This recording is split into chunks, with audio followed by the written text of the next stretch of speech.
Dinosaurs are a group of reptiles that lived long ago. The first dinosaurs walked the Earth about 245 million years ago.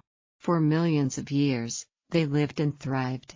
Then, about 66 million years ago, the dinosaurs were wiped out when a huge event destroyed much of life on Earth.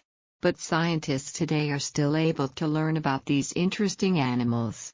They learn about them by studying what remains of the dinosaurs, fossils. A fossil is any evidence of life from long ago that is at least 10,000 years old. A fossil can be what's left of the bones or teeth of an animal. It can also be a footprint left behind by an animal. But fossils are not just remains of animals. They can also be remains of plants, like the impression of a fern left in a rock. Have you ever seen a picture of a dinosaur skeleton in a museum? The dinosaur bones you can see in a museum are actually fossils. But how did these fossils form from the dinosaur's bones?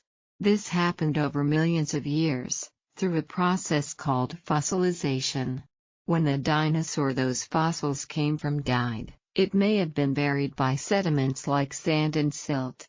As the dinosaur's body rotted, these sediments protected the bones from rotting.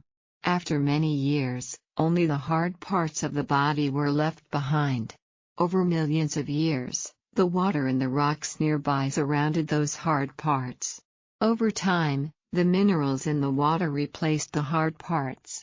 So after millions of years, what was left was a solid rock copy of the dinosaur's bones, the fossils. Scientists called paleontologists study dinosaur fossils to learn more about dinosaurs.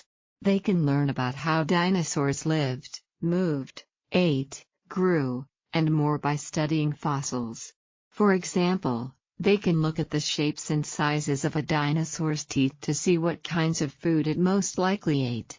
They can study fossilized footprints to learn about how quickly a kind of dinosaur may have moved.